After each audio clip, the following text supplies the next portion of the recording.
So you need some help with Tournament of Power. It's a lot easier than you think it is, and I don't think it's going to be changing anytime soon, so if you want a guide that's going to go into the most depth as possible, I'm going to try to include everything into this video, such as equipment. So let's jump in. Alright, so Tournament of Power. It's a interesting mode, nonetheless. It's pretty easy, but if you guys don't know this mode, you go to menu, there's Tournament of Power, you have 25 energy, and usually you get all the energy if you wait, basically on reset or close to reset. So let me specify how this works. You run a team and you will go to so-and-so level, right? So obviously you can form a team. This is the team I use. Feel free to copy it. It has gotten me to Z multiple times. So if you want an easy guide right there and you have a future main or something like that, then this is a great team to run. But other than that, what do you do for Tournament of Power and how does it work? Well, let's talk about it. So I'm going to go over to our big friend Zamasu here, and you will see that actually these characters have abilities for Tournament of Power. Now, these abilities are not the same as your normal PvP abilities or PvE abilities, but they are pretty similar in some stance. But as you can see, this guy, let's see right here, before receiving a special moves, he gets negative 10% to own damage received. It's just instantaneous. And let's see, he also has a Z ability you can use, and that is for future God Key regeneration and for powerful opponent. It is 100% different from your average Z ability. This is different for most characters. Most characters might support a certain tag that they don't support when they are being used on like PvP or PvE. So make sure you know that you're using the right ability, but usually they're almost similar. Maybe they'll have like an extra category or something, but other than that, it's usually the same thing. So how can you make these units stronger? Well, let's get right into it, right? So basically what you want to do to make your units a little stronger is go to the exchange shop, go to your rare metals. I doubt you use those anymore. I know I don't. And voila, Tournament of Power equipments. So these Tournament of Power equipments obviously give you good things like base strike defense, base blast defense, stuff obviously you can see on the screen. It is very helpful, but obviously make sure you're looking at the equip conditions, because some are for melee, some are for blast, some are for defense, and some are overall just for everyone, but those are for everyone. So this one, for example, is good unless you have a 7-star or above, then you can use it. Obviously, I really recommend using these ones. As I said, there are some that you can use for literally anyone, but these ones are probably the number one ones you want to consider. I really don't use equipment that much, but if you're trying to get really high ranked inside Tournament Power, you probably should start using these, as there's a lot to learn about this mode. So there are teams you can also run for Tournament of Power. If you ever want to know a good team, you can either look at the top of the leaderboard, because usually someone's already at the races.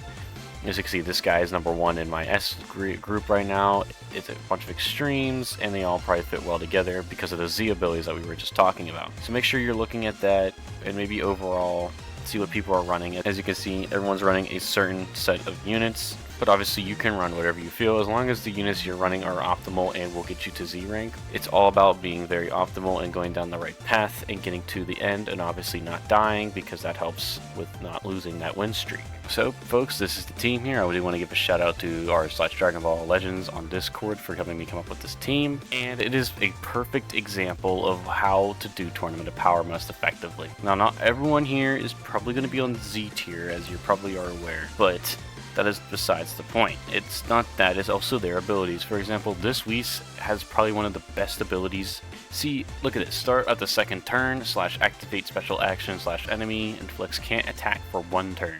That literally stuns them. If you've ever played Dokkan, you know what stopping someone from attacking, it is OP. So if you use this Whis, you're basically just throwing everyone outside, bro. You're destroying everyone. But that is like the point I mean by the Z abilities and how they're different and how they can help you win Tournament of Power and just make life a little bit more tolerable. Yo, hello, Editor Shrimp. I just want to point out that Whis does not stun all the enemies. Just want to point that out real quick. Back to the video. Obviously, if you guys want a video every season of different teams you can run, I can obviously make a video for that, but this is just a overall guide on how Tournament of Power works and the basic mechanics of said Tournament of Power. Alright, so here we are. I decided to get a bit of these equipments just to showcase how the equipment actually works. So obviously it will be in the equipment tab just as you would find any other equipment, but obviously with this symbol. and you just upgrade it like normal. I just wanted to show you guys just in case there was a question on where it was or where it goes, or is there any specific way on using it. There's really no difference. You still use slot removers. There's really nothing too different about using these equipments. Obviously the rates are a little bit better, because if you don't know, based off the equipment rarity is how hard it is to get a red or gold slot. So this should be a pretty easy equipment to get C. Alright, and we are back to our team after getting our equipment. Just for the sake of the video, I'm going to shove Gogeta Blue on because I forgot this is a ranged team. But yeah, you just slap the equipment on there and boom, he now has the equipment and he should suffice a lot better. Also, you can choose the attack strategy of your characters. So for Gogeta Blue here, he is a melee type. You'd probably want to prioritize him using those strike guards, but for some reason, if you need to, just for the turns of strategy or running with a base blast team, you should probably put it at blast, but obviously try to keep it at what their typing is, so you shouldn't really have to touch it. It's already automated, but it is there for you to touch if you want to pause. So we got our team ready, and it's just trying to see how we do this. So when you get your team completed, you want to go to obviously the higher mark. Obviously there's a pathway for certain seasons. I'm going to give you the pathway for this season that you'd want to take. So that is the pathway you'd want to take this season. Make sure you're copying that exactly, or obviously just copy whichever way you want. It doesn't really matter, but if you want the most optimal way to get points, that is the most optimal way. So based off the map we just looked at, we want to go left first. So obviously you can click here and then we do move. And as you see, we get this fight now. So we have the tutorial fight. It's pretty easy. And also these characters might also have those annoying Z abilities they do reflect into the battle. So I just want to point that out. But as you can see, there's a layout bonus, which gives you an upgrade to special move damage, a health restoration up, or critical rate. So if your character might not have critical rate or has more critical rate, you want to buff that up, you definitely want to put him in that slot. If he needs a little bit more of an upgrade on that special move damage for the next fight, there you go, man. There it is. And obviously having health restoration up is good for those regen OP units. So make sure you're doing that. So we're going to go ahead and do the switch out, and just for the sake of the video, I'm going to up this guy and just put this guy. Obviously not the most optimal, but it will work. And obviously you do not need to watch the battle, but we're going to watch the battle in this one. I'll speed it up if it's too boring, but just to explain it, we can click on these units and tell them who to attack first. It's pretty helpful, honestly, on who they want to get rid of first.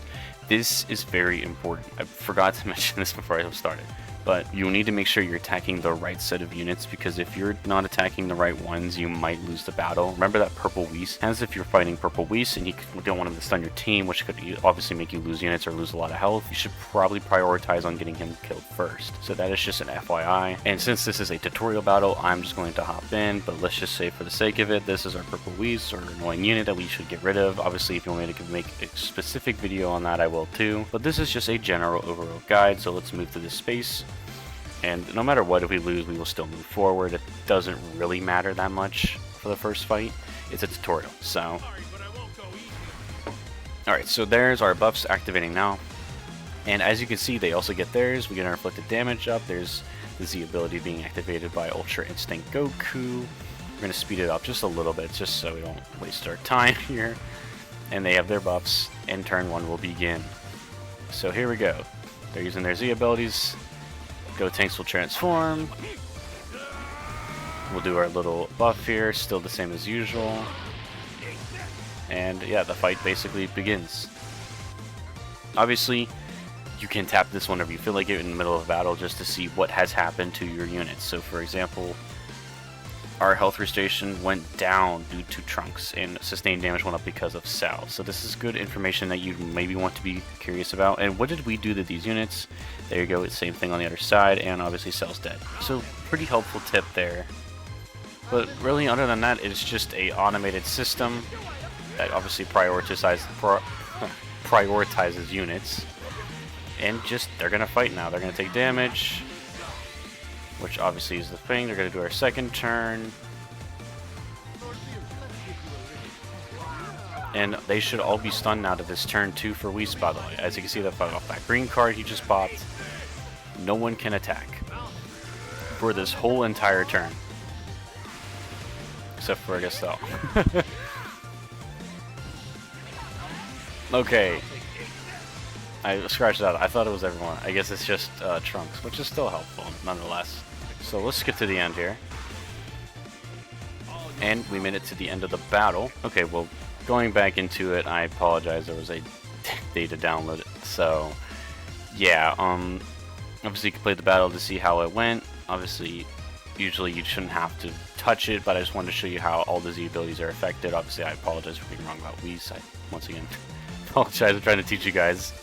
And yeah, that just basically it. Obviously, you can see the damage you took, I mean, battle score you got, and you just continue on from there. So one thing I do want to mention when I'm going into this, or whenever you're going into this, is please don't use auto mode. Auto mode is not going to help you get as much points. If you really want to, go ahead. If you're just here to beat it, there you go. But if you want the most optimal way of points and trying to get to that Z League, or just see if you can get the most points and get maybe more rewards, then this is something you'd probably want to consider. So, but yeah, that is the overall guide of Tournament of Power. Obviously, get to the top, follow that path I gave you, and look at the CC reward you get, and hey, you'll be ready for 6th anniversary before you know it. So thank you for watching. Make sure to like and subscribe and follow my Twitch, and yeah, thank you. See ya.